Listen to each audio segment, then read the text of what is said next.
자, 이번 시간에는 분사, 부대 상황, 감정 형용사 이렇게 세 가지를 공부를 할 겁니다. 실제로 이제 설명을 듣다가 보면은 뭔가 다 비슷비슷한 느낌이다 라고 생각이 들지도 모르겠어. 비슷비슷한 거 맞는데 실제로는 조금씩 다른 영역에 속하는 애들이니까 잘 공부를 했으면 좋겠고, 되게 많이 나와. 내신 문제 정말 많이 나오거든. 그러니까 꽉 잡고 갑시다. 첫 번째, 이제 분사가 뭔가요에 대해서부터 공부를 시작을 해볼 건데, 여기 보면은 동사를 가지고 형용사를 만든 거다라고 써 있지. 근데 그 형용사로 만드는 방법을 이제 분사로 만들면 그게 형용사가 된다, 이렇게 생각을 하면 되거든. 분사로 만드는 방법, 그러니까 말하자면 동사를 형용사로 만드는 방법. 자, 하나 볼게.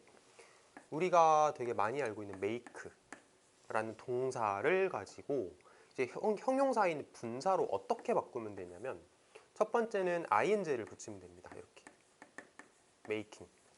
두 번째 방법은 뭐냐면은 이렇게 pp를 만들면 되거든. 이 pp가 뭐냐면, 적어볼까? 얘는 ing를 만든 거고 얘는 pp를 만든 거거든. 자, pp가 뭐냐면 동사의 3단 변화라고 했을 때 그 세 번째 위치하는 애들 있지. 뭐 make, made, made 할 때 이 세 번째 거, 이거를 이제 pp라고 얘기를 하는데, 한글로는 과거 분사라 그래. 영어로는 pp라고 이렇게 좀 줄여서 말하는 편이거든.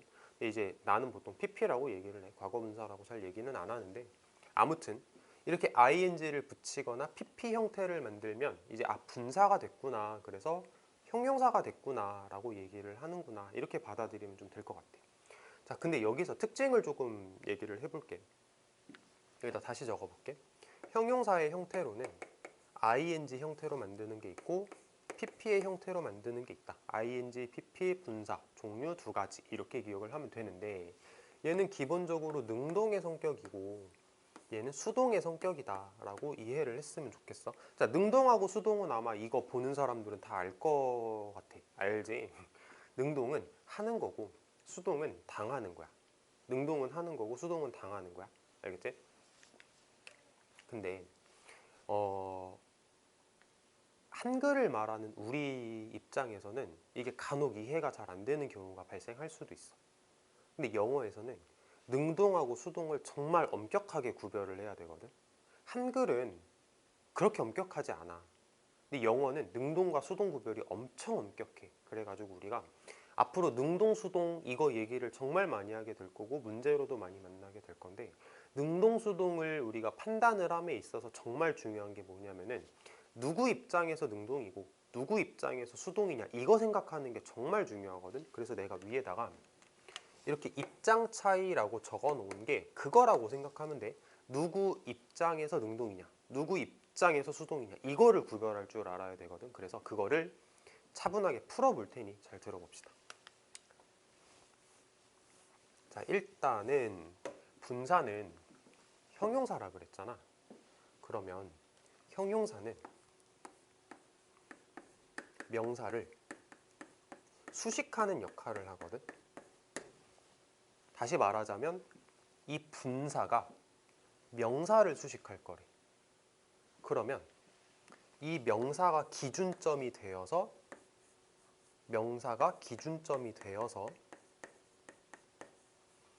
ing, pp, 능동, 수동을 구별할 거야. 이렇게 생각하면 돼. 기준점이 되어서 능수 구별을 할 거야. 뭐 어렵나? 안 어렵지? ing, pp, 능동, 수동, 분사를 만드는데 이 분사는 명사를 수식하는 역할을 할 거거든. 그러면은 그 수식을 받는 명사 입장에서 능동이냐, 수식받는 명사 입장에서 수동이냐, 이거만 구별을 하면 된다라는 겁니다. 할 수 있겠지? 여기까지는 그렇게 어렵지가 않을 건데, 자, 이제 밑에 내용을 조금 보자. 이것 때문에 헷갈리는 사람들이 간혹 존재했던 것 같아. 자, 볼게. 자, 명사를 수식하는 역할을 한다. 방금 전에 얘기를 했지. 명사 수식하는 역할을 할 거야. 그러니까 그 수식받는 명사가 기준점이 되어서 능동수동을 구별을 할 건데, 근데 수식하는 방법이 두 가지가 있어. 명사를 곧바로 수식하는 경우가 있고 명사의 행동이나 상태를 서술하는 경우가 있어. 이거를 조금 어려운 말로 뭐라고 하냐면 뭐 한정적 용법, 서술적 용법 이렇게 얘기를 하거든. 근데 그거는 부담 가지지 않았으면 좋겠어. 한정적 용법과 서술적 용법이 우리가 막 엄청나게 외워야 되는 그런 대상은 아니거든. 그냥 그런 게 있구나 까지만 이해를 하시고 필기도 안 해도 괜찮아. 다만 방법이 이렇게 두 가지가 있는데, 명사를 곧바로 수식할 때는 보통 이렇게 니은으로 해석하는 경우가 많고, 명사를 서술하는 경우에는 다로 해석하는 경우가 있어. 이게 뭔 소리예요? 라고 느낄 거야. 그래서 이제 한글로 간단하게 내가 예문을 몇 개 보여주고 다음 페이지에서 영어로 실제로 볼게. 봐봐. 슬픈 영화, 슬픈 영화. 자, 슬픈, 니은 해석했지. 이게 명사를 곧바로 수식한다라고 생각하면 돼. 또 그 영화는 슬프다. 슬프다가 영화를 꾸며주고 있거든. 근데 슬프다라고 해석을 했잖아. 그러니까 이게 이렇게 한글로 해석을 하다가 보면은 명사를 곧바로 수식하는 경우에는 니은 해석하는 경우가 많고, 영화는 슬프다처럼 서술하는 느낌으로 명사를 꾸며줄 때는 다로 해석을 하는 경우가 있구나, 이렇게 생각을 하면 됩니다. 됐지? 자, 일반적으로 명사를 곧바로 수식한다 이 경우에는 명사 앞이나 명사 뒤에 바로 붙어 있을 거야. 이거는 필기를 해볼게. 자, 명사 앞에 바로 분사가 붙어 있거나 앞에서 이렇게 꾸미겠다는 얘기겠지? 아니면은 명사 바로 뒤에서 이렇게 꾸며주는 거다 라고 생각을 하면 좋을 것 같아. 명사 바로 앞, 명사 바로 뒤에서 이렇게 꾸며주는 역할을 하는 걸 우리는 니은 해석하는 한정적 용법이라고 부른다, 이렇게 기억을 해보고, 다 그 다음 거. 명사의 행동이나 상태를 서술하는 경우는 보통 어떤 느낌으로 등장을 하냐면, 보통은 이래. 주어하고 동사하고 이렇게 나올 때 그 명사가 주어 자리에 위치하고, 여기 명사가 주어 자리에 위치하고, 그 다음에 그 ing 혹은 pp 형태를 가지는 분사는 동사 뒤에서 등장을 할 거야. 분사가 여기서 등장을 할 거야. 그래서 이렇게 꾸며주는 느낌이 나. 방금 전에 말했던 영화는 슬프다 이런 거 말하는 거야. 슬프다라는 말이 동사 뒤에서 나와서 주어를 꾸며주는 역할을 하는구나, 이렇게 생각을 하면 된다라는 거지. 보통 이 자리를 보어 자리라고 해. 조금 어려운 말로. 근데 사실 거기까지 깊이 들어갈 것도 없고 그냥 동사 뒤에 나온다라고 생각을 하면 돼. 그래서 주어 입장에서 능동수동 구별을 볼 거고, 그 다음에 수식받는 명사 입장에서 능동수동, 능동수동 구별을 할 거야. 이렇게 생각을 하면 되는 거야. 됐지?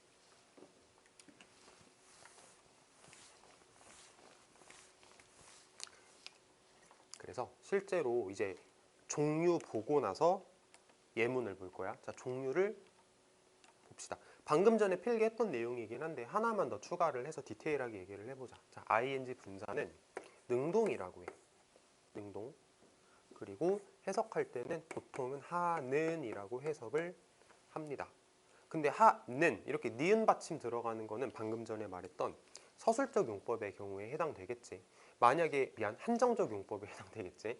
서술적 용법에 해당되는 거라면 하는이라고 해석할 수도 있겠지만 이거를 하다라고 해석하는 것도 가능은 해. 가능은 해. 자, 얘 같은 경우 수동이라고 볼 거고 되는 이라고 해석을 하는 게 보통이긴 하지만 이것도 서술적 용법이라면 되다 라고 해석하는 게 안 되진 않습니다. 경우에 따라서는 되다라고 해석이 나올지도 모릅니다. 자, 빙 PP 이거는 뭐냐면은 ing 분사인데 수동이다 이렇게 생각을 하면 돼. BPP가 수동이잖아. 그래서 얘는 수동이고 되는 되다라고 해석을 하는 거구나 라고 생각을 하면 되는 겁니다. 자, 여기서 PP하고 빙 PP가 뭐가 달라요? 라고 물어보는 사람이 있을지도 모르겠는데, 이게 뭐 엄밀하게 말하면 조금 다르긴 하겠지만 고등 영어를 공부하는 우리들 입장에서는 차이를 두지 않아도 괜찮아. 그냥 둘 다 수동 이렇게 하고 넘어가도 괜찮아. 할 수 있겠어?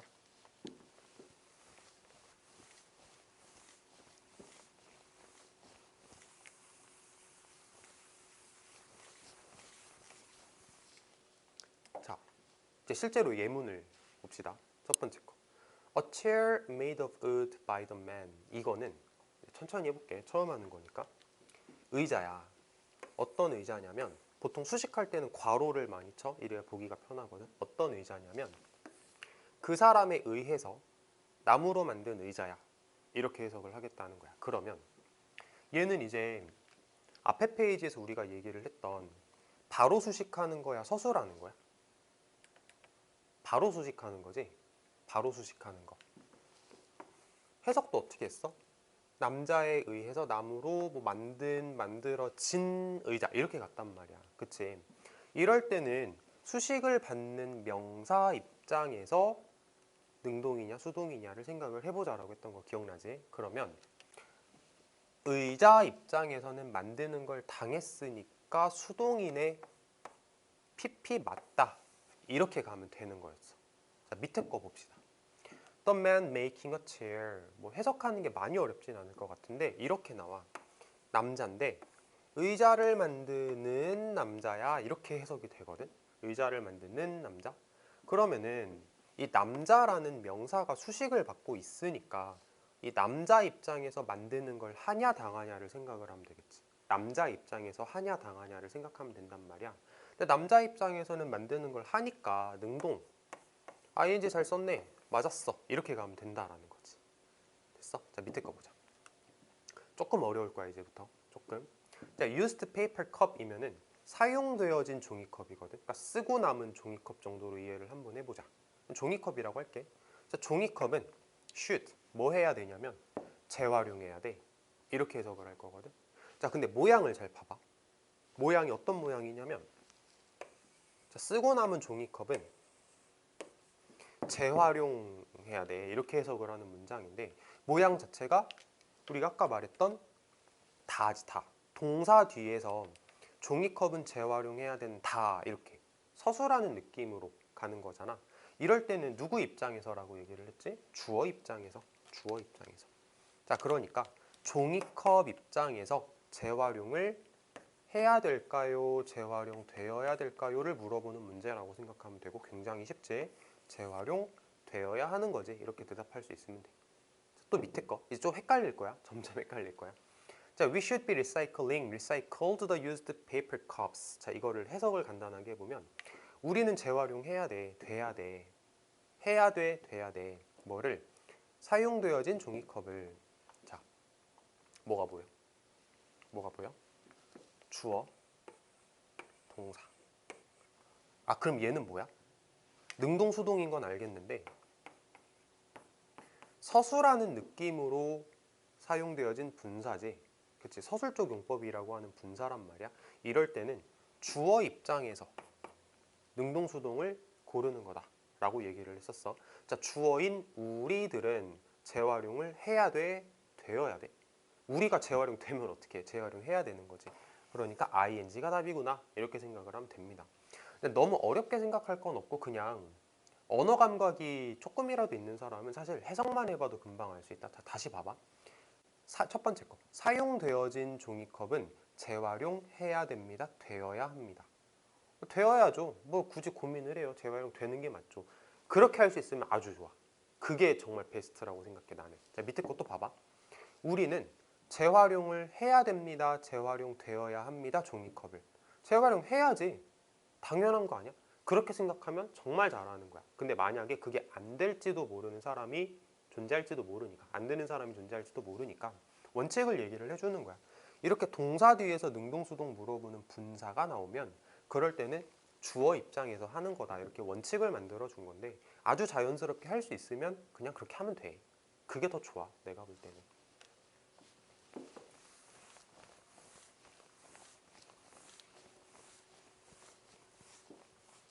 자, 또 This is the house building built 30 years ago. 뭐 대략 해석을 해보면 이거 집인데 30년 전에 만들었어. 뭐 요 정도로 해석을 하겠지. 진짜 대충 하긴 했지만.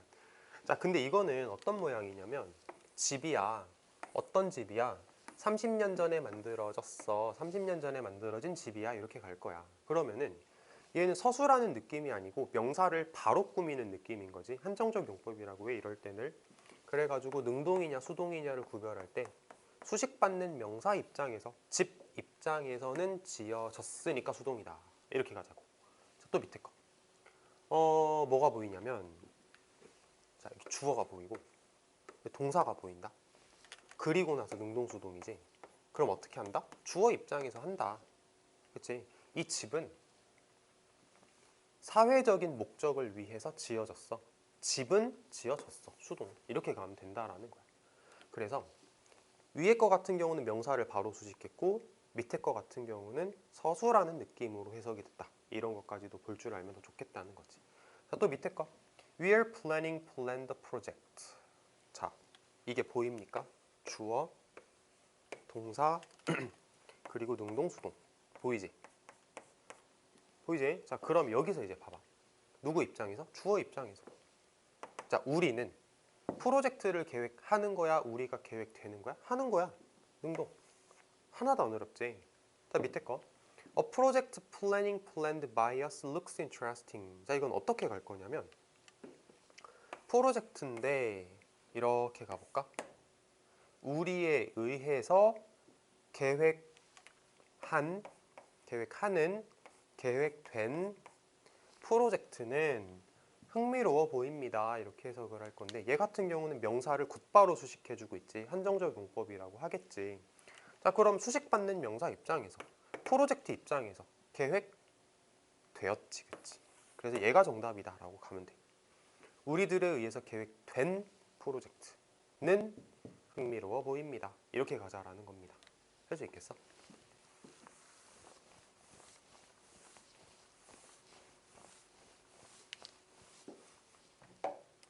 자, 이제 부대 상황으로 들어갈 건데 뭐 개념이 엄청나게 다를 거라고 생각하지는 않아도 됩니다. 자, 일단은 부대 상황이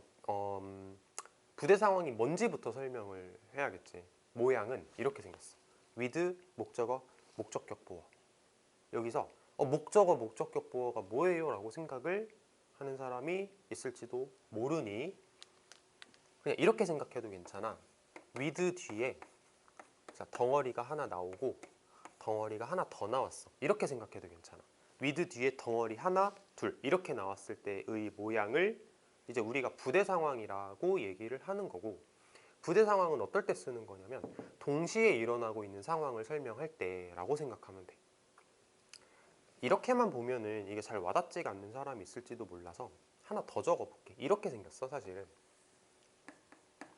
자, 주어, 동사 이렇게 문장이 진행이 되는데 근데 이렇게 나오는 거야.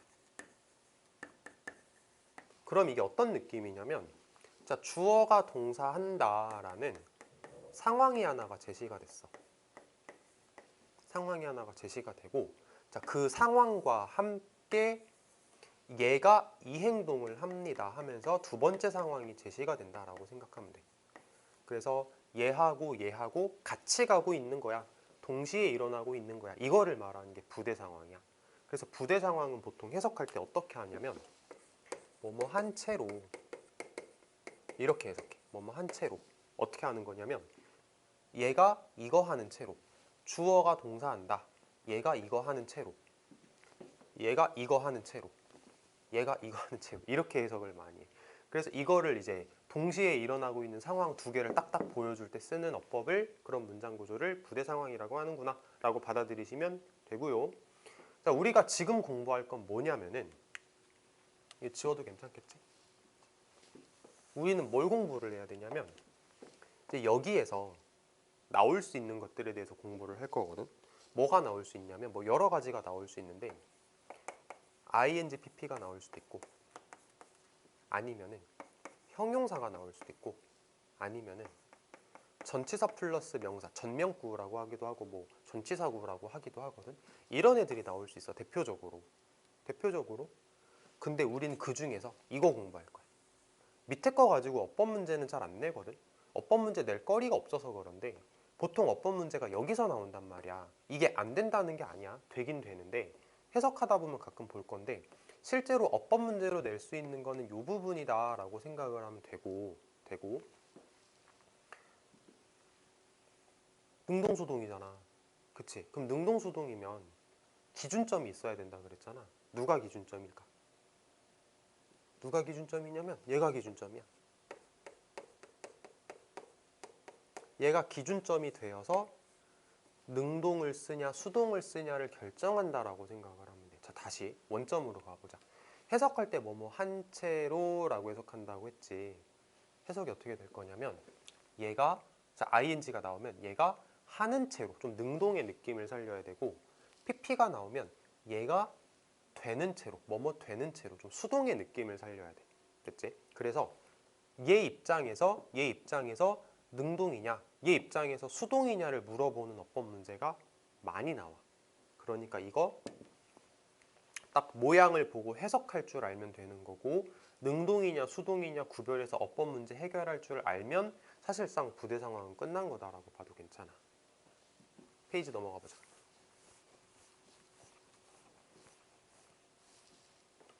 자, 예문을 보면은 I write a letter with my mom watching watched me. 자, 문장이 어떻게 생겼냐면 여기 주어, 동사, 자, with my mom 어쩌고 me 이렇게 여기를 with 목적어, 목적격 보어라고 어법용어로 불러. 근데 뭐뭐 한 채로라고 해석을 해야 된다고 했으니 한번 해보자. 내가 편지를 쓴다. 뭐 한 채로 엄마가 나를 보는 채로 이렇게 해석을 하거든. 근데 얘 입장에서 엄마 입장에서 나를 보는 행동을 하냐 당하냐를 물어보는 거라고. 하겠지, 능동이겠지. 그러니까 이게 정답이라는 거야. 안 어렵지. 자, 밑에 것도 해볼게. 자, 나는 갑니다 병원에 with my finger 어쩌고 뭐 한 채로 손가락이 잘린 채로 병원에 갑니다. 이렇게 해석을 하는 건데, 자, 여기 같은 경우도 손가락 입장에서 자르는 행동을 했을까 당했을까를 생각을 해보자는 거야. 내가 병원에 가 손가락이 잘린 채로 당한 거지. 당한 거. 그래서 얘가 정답이야. 이거 동사원형 아니에요? 아니에요. 얘 PP예요. PP. ing PP. 컷은 컷 3단 변화가 이렇게 진행이 되거든. 동사원형 컷이 아니고 지금 PP 컷이구나 라고 생각을 하면 되는 거.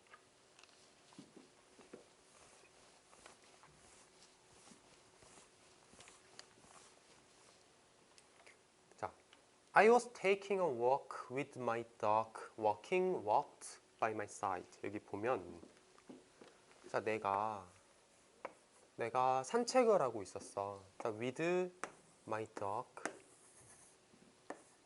이렇게 부대 상황이 만들어졌어. walk by my side면 내 옆에서 걷는다 라고 해석하면 되는 표현인데, 자, 내가 산책을 하고 있었습니다. 뭐 한 채로 우리 강아지가 내 옆에서 걷고 있는 채로. 자, 강아지 입장에서, 얘 입장에서야 강아지 입장에서 내 옆에서 걷는 거 하는 거지.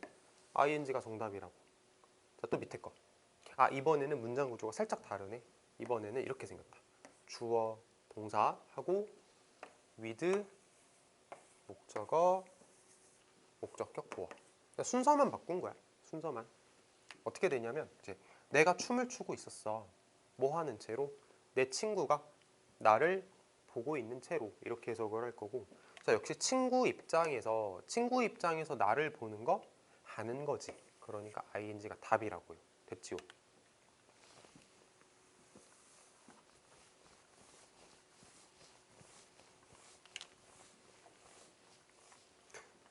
자, 이렇게 하면 이제 부대 상황도 마무리가 됐어. 사실상 보면은 뭐 이렇게 부대 상황 이렇게 한 짠말이 어렵게 딱딱 등장을 하니까 이거를 좀 부담스러워하는 사람이 사실 없잖아 있는 것도 사실이긴 한데, 수업을 하다 보면은 부대 상황에서 학생들이 제일 어려워하는 게 뭐냐면, 실제로 그래, 제일 어려워하는 게 뭐냐면 처음 어떤 문장을 딱 봤을 때 이 문장에서 부대 상황이 쓰였다를 잘 못 찾아. 왜 그런지 모르겠는데 뭐 연습이 많이 안 돼서 그렇겠지. 그러니까 부대 상황이 쓰였다라는 걸 알면 그때부터는 잘하거든. 근데 쓰였다라는 걸 잘 못하더라고. 보통은 발견하는 걸 잘 못하더라고. 그러니까 그 부대 상황 보는 거는 아마 연습을 좀 해야, 경험치가 누적이 되어야 잘할 수 있는 부분인 것 같고. 자, 그 다음에 부대 상황에서 이렇게 ing, pp, 능동수동 구별하는 건 대부분 잘했던 것 같아. 내가 수업했던 경험을 되돌아보면. 근데 뭘 가끔 못하는 학생들이 있냐면은, 우리가 첫 번째 여기 필기를 할 때 여기에 ing, pp 분사가 와도 된다고 했는데 형용사나 전치사 플러스 명사, 전치사구가 와도 된다고 했잖아. 다만 문제로 안 낼 뿐 이렇게 얘기를 했던 거 기억나지? 학생들이 ing, pp 문제를 너무 많이 본 거야. 그래가지고 나중에는 이걸로 설명해 볼까? 나중에는 여기에 형용사가 나오면 이게 뭐예요? 왜 갑자기 형용사가 나와요? 이렇게 얘기를 하는 애들도 있었어. ing, pp가 나와야지 왜 갑자기 형용사가 나와요? 왜 갑자기 전치사구가 나와요? 이렇게 말하는 학생들도 있었거든. 원래 괜찮아. 형용사나 전치사구는 원래 괜찮은 건데 문제로 안 냈을 뿐인 거야. 알겠지? 그거 오해하지 마시고. 자, 그 다음에 이제 마지막으로 감정 형용사 공부 한번 해볼게. 감정 형용사는 말 그대로 감정을 나타내는 분사거든. 자, 다시. 감정 형용사는 분사야. 우리 방금 전에 배웠던 그 ing, pp 분사 있지. 분사인데 그 중에서도 감정을 나타내는 어떤 의미를 가지고 있는 걸 감정 형용사라고 따로 떼서 얘기를 해. 보면은 아 그거 이럴걸? 한번 적어볼게. 한 두어 개만 적어볼까? 이거 지겨운 감정을 나타내는 단어잖아. 근데 ing, pp 이게 감정 형용사라고 생각하면 된다고. 또 예를 들면 surprising, surprised 이거 ing, pp 분사잖아. 그러니까 이게 감정 형용사라고 생각을 하면 돼. 자, 감정 형용사를 이제 골라라. 이게 맞냐, 이게 맞냐, 이게 맞냐, 이게 맞냐 물어보는 문제가 굉장히 많이 나오거든. 근데 똑같아. 우리가 분사 공부했을 때랑 똑같아. 자, 누가를 생각을 해볼 거야. 그러니까 누가 이 감정을 느끼는가를 생각을 해보겠다는 건데 이게 사실은 무슨 말하고 똑같은 거냐면 입장을 생각을 해보겠다는 거지. 누구 입장에서 그 감정을 이라고 생각을 해보자라는 거야. 우리 처음에 분사 공부할 때 입장을 딱 정해놓고 기준점 정해놓고 그 행동을 하냐 당하냐 이렇게 생각을 해보자라 그랬잖아. 감정 형용사도 똑같아. 누가 입장을 먼저 정해놓고 그 다음에 감정을 주는지 받는지 능동수동 생각을 하겠다는 거지. 능동수동을 생각을 하겠다는 거야. 알겠지? 자, 그래서 이렇게 뒤에서 예문을 볼 건데 예문으로 넘어가기 전에 내가 한글로 몇 개만 하고 들어갈게. 그럼 조금 더 마음이 편할 거거든. 자, 봐봐. 자, 지겨운 영화. 자, 누가? 자, 지겨운 영화. 지겨운 영화. 누가 지겹지? 감정 형용사 처음 공부하는 학생들은 보통 뭐라고 대답하냐면 제가요. 이렇게 대답을 해. 적어볼게.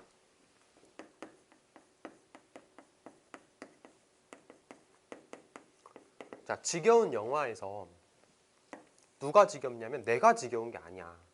영화가 지겨운 거야. 영화가. 이것만 좀 조심을 하면 돼. 그리고 영화가 지겨운 감정을 주다 주지. 그러니까 여기서 지겨운이라는 감정 형용사는 ing로 쓰는 게 맞다. 이렇게 생각하면 된다는 거야. 또 자, 나는 영화를 보고 지겨움을 느꼈어. 자, 내가 영화를 보고 지겨움을 느꼈어. 자, 지겨움은 누가? 내가. 그치? 내가.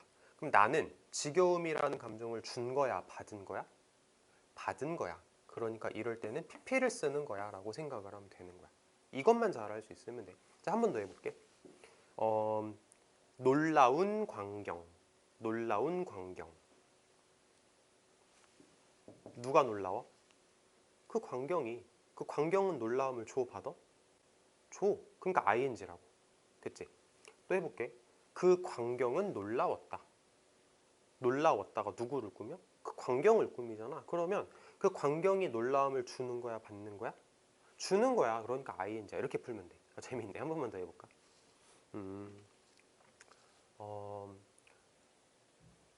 지루한 친구. 자, 지루한 친구. 지루한 친구. 자, 지루한이 누구를 꾸며? 나를 꾸며? 아니지. 친구를 꾸미지. 친구를. 지루한 친구. 친구. 그치? 친구 입장에선 그 지루함을 받아? 주는 거야. 그러니까 상황이 어떤 상황이냐면 그 친구랑 같이 다니면 얘가 말을 너무 안 해. 그래서 이 친구는 지루한 애야. 됐지? 말을 안 하는 애라서 지루한 애야. 자, 지루한 친구. 그러면 지루한 친구에서 지루하는 친구를 꾸미는 거야. 자, 친구가 지루함을 주지? 그러니까 ing라고. 됐어? 또 나는 그 친구랑 다니면 지겹다. 나는 그 친구랑 다니면 지겨워. 자, 지겨워. 누구 꾸며? 나는 그 친구랑 다니면 지겨워. 누구 꾸며? 나 꾸미지, 나. 그치? 나는 지루함을 받는 거지. 누가 줄까? 친구가 주겠지. 나는 그 친구랑 다니면 지겨움을 느껴. 내가 지루함을 느낀다는 건 친구가 주는 지겨움을 내가 받아서 느끼는 거야. 그러니까 PP야. 이렇게 가면 돼. 자, 이제 됐을 거라고 보고 예문 봅시다.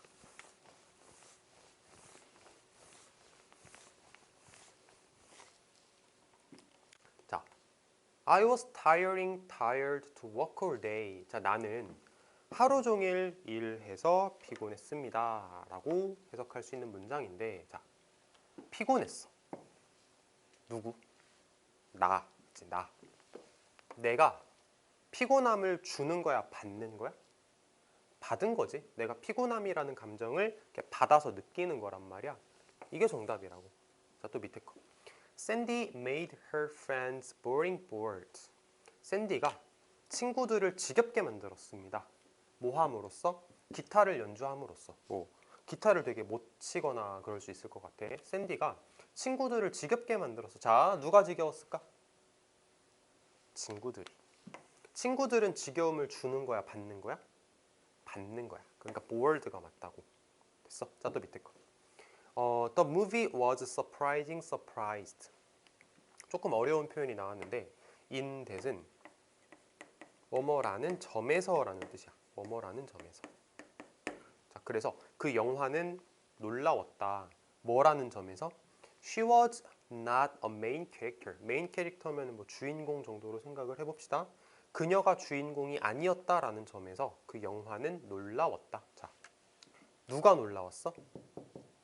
내가 놀랬어? 아니, 그 영화는 놀라웠다. 뭐가 놀라웠어? 영화가. 영화는 놀라움을 주는 거, 받는 거, 주는 거. 그러니까 ing가 정답. 이렇게 가면 된다고. 자, 그래서 감정형용사는 사실 한두 번만 제대로 하고 나면은 아마 그렇게 어렵다라고 느끼지 않을 수 있는 그런 영역이야. 감정형용사는 어렵지 않아. 이렇게 끝났거든. 자, 오늘 공부한 거 분사, 부대상황, 감정형용사 다 기본적인 건 똑같아. 능동이냐 수동이냐의 관점에서 어법 문제를 해결하는 것들이다라고 생각하면 되는데 중요한 게 뭐였어? 누구 입장에서 기준점 딱 잡아놓고 그 기준점이 되는 입장에서 하는 거냐 당하는 거냐를 푸는 문제다라고 생각하면 됩니다. 자, 여기까지.